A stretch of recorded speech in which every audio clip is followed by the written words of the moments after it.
என்று பக்கத்தில் இருந்த சிலுவை கல்லனுக்கு ஆண்டவர் உரைத்தார். அல்லேலூயா. அதை நமக்கு விளக்கி காட்டும்படியாக சகோதரி சாந்தி அவர்கள் சுகன்யா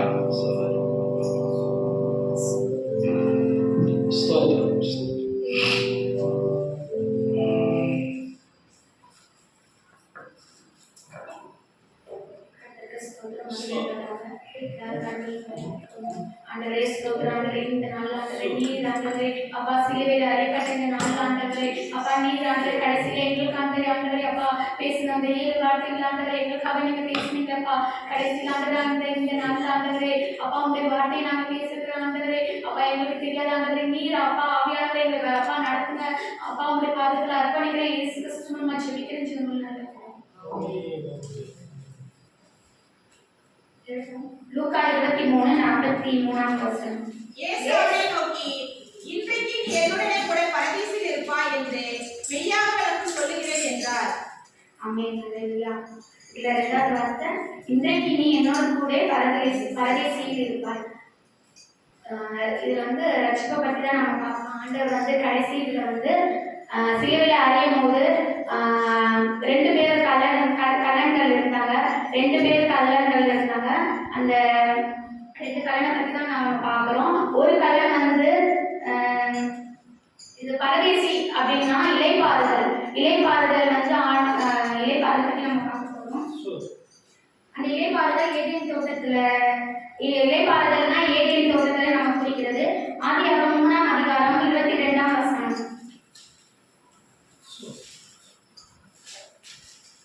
பின்பு தேவனாகிய கர்த்தர், இதோ மனுஷன் நன்மை தீமை அறியத்தக்கவனாய் நம்மை ஒருவரைப் போல ஆனான். இப்பொழுது அவன் கையை நீட்டி ஜீவவருட்சத்தின் கனியை பறித்து புசித்து என்றென்றைக்கு உயிரிடாதிருக்கும்படி உயிரோடு இல்லாதபடிக்கு செய்ய வேண்டும் என்று.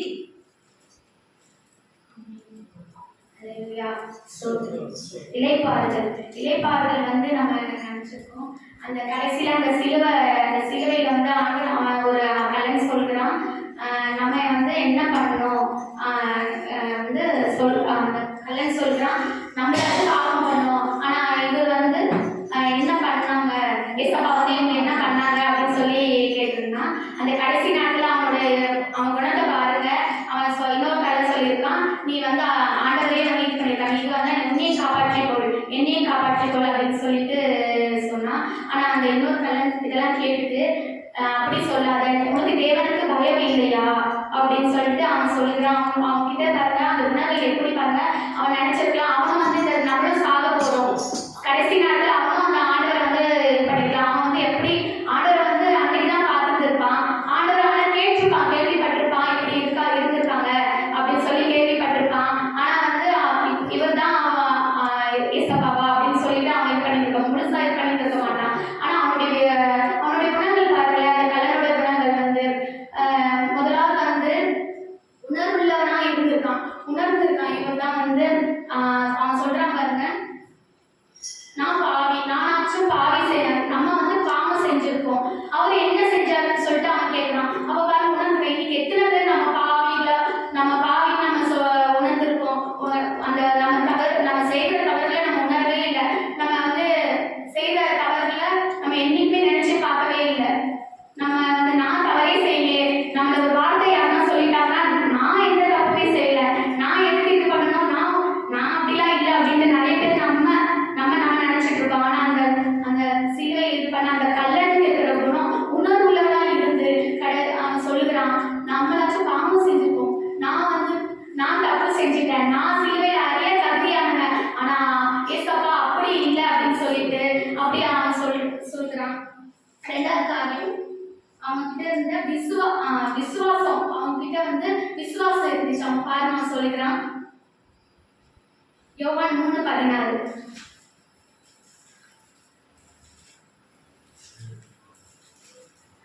தேவன் தம்முடைய ஒரே பேரான குமாரனை விசுவாசிக்கிறவன் எவனோ அவன் கெட்டு போகாமல் நித்திய ஜீவனை அடையும்படிக்கு அவரை தன்னுள்ளி உலகத்தில் அன்பு கூர்ந்தார்.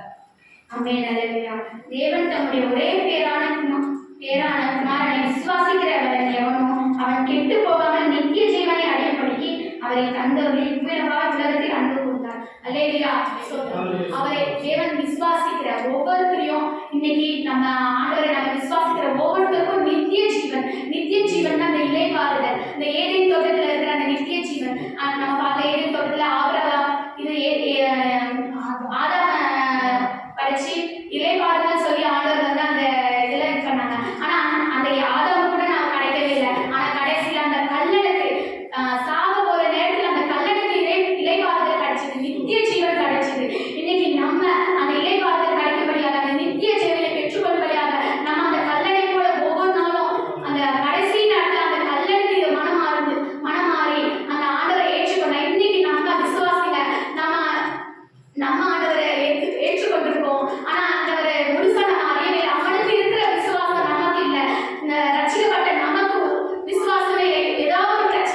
புதுசுல ஆண்டவர் செய்வார் அப்படி இப்படின்னு நம்ம விசுவாசிந்தோம். ஆனா இன்னைக்கு நம்ம வாழ்க்கையில நம்ம போக போக நம்ம விசுவாசமே குறைஞ்சு போச்சு.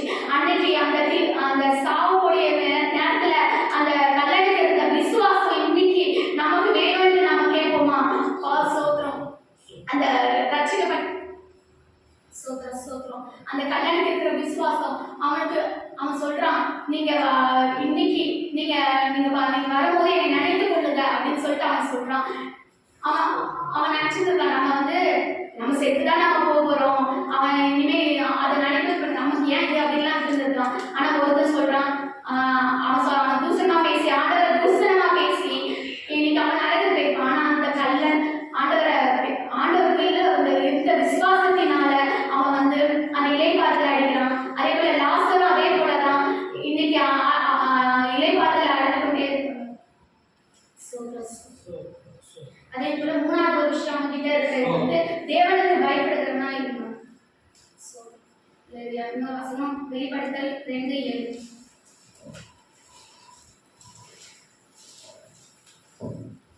ஆவியானவர் சபைகளுக்கு சொல்லுகிறதை காதுள்ளவன் கேட்க கடவன். ஜெயம் கொள்ளுகிறவன் எவனோ அவனுக்கு தேவனுடைய பரதேசின் மத்தியில் இருக்கிற ஜீவ விருட்சத்தின் கனியை புசிக்க கொடுப்பேன் என்றெழுது. ஜெயம் கொள்ளுகிறவன் எவனோ ஆவியான சபைகளுக்கு சொல்லுகிறதை காதுள்ளவன் கேட்கிறது. ஜெயம் கொள்ளுகிற எவனோ அவனுக்கு தேவனுடைய பரதேசின் மத்தியில் ஜீவ விருட்சத்தின் கனியை புசிக்க கொடுப்பேன் என்றார். அல்லேலூயா, ஸ்தோத்திரம். அவருடைய ஜெயம் கொள்கிற இன்னைக்கு நம்ம பாவத்தையோ இல்ல அவர் நம்ம வாழ்க்கையில எல்லாத்தையும் ஜெயித்து ஆண்டவர் ஜெயித்தது போல சிலுவையில ஜெயித்தது போல இன்னைக்கு அவர் போல நம்ம ஆண்டவரை அவரை விசுவாசித்து அந்த ஜீவ விருட்சத்தின் கனியை நாம பெற்றுக்கொள்ளணும். அல்லேலூயா, ஸ்தோத்திரம். அன்னைக்கு அந்த கல்லன் எல்லாவற்றையும் ஜெயித்து கடைசி நேரத்துல அந்த இலைப்பாறுதல் கிடைச்சது போல இன்னைக்கு நம்ம எவ்வளோ இது பண்ணியிருக்கலாம். ஆனா இந்த கடைசி நேரத்துல எத்தனையோ பேர் சில பேர்லாம் சாகிற நிலையில கூட ரட்சிக்கப்பட்டிருக்காங்க. சாகிற நிலையில கூட ஆண்டரை ஏற்றுக்கொண்டு மறைந்து போயிருக்காங்க. சோத்திரம். அல்லேலூயா. அப்பா இன்னைக்கு ஆண்டவரே சோத்திரம். இன்னைக்கு அந்த கல்லணை போல அவனுக்கு இருக்கிற அந்த தேவனுக்கு இருக்கிற பயம் அந்த 4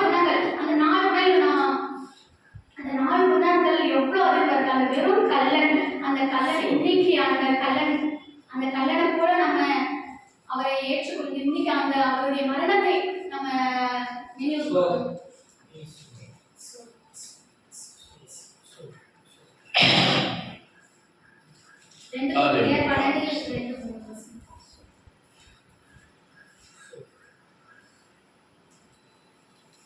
ஸ்தோத்திரம்.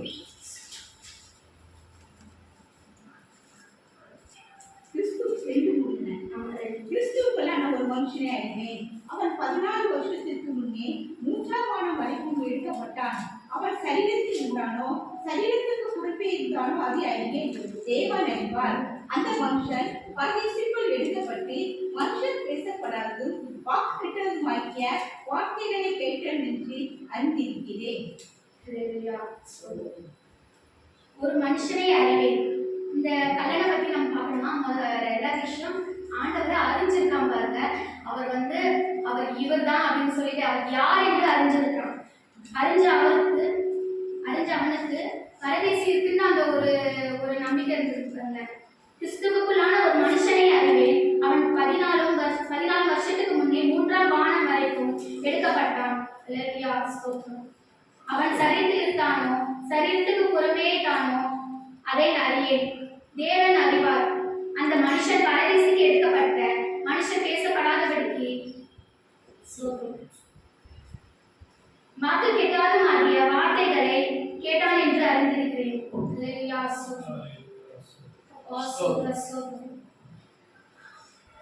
இப்படி ஆண்டவரை பத்தி நாம அறிஞ்சிருக்கோம். இன்னைக்கு நம்ம எத்தனையோ பேரை நம்ம அறிஞ்சிருக்கோம். ஆண்டவரை அறிஞ்சிருக்கோம். ஆனா அவனை போல நம்ம அவனை மாதிரி நம்ம அறிஞ்சிருக்கோம்னு எனக்கு தெரியல. வேற எதையும் அவங்க பண்ணிட்டு இருப்பான். ஆண்டவரை அறிஞ்சினாலதான் அவன் ஆண்டவரை இன்னைக்கு பரதேசில ஆண்டவர்கிட்ட நம்ம போவோம்ட்டு அவன் விசுவாசிச்சுக்க. இன்னைக்கு 4 குணங்கள் அவன் கிட்ட இருக்கிற 4 குணங்கள் நம்ம கிட்ட இல்ல.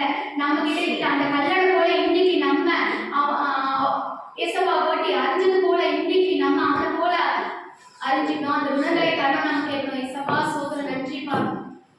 Apostle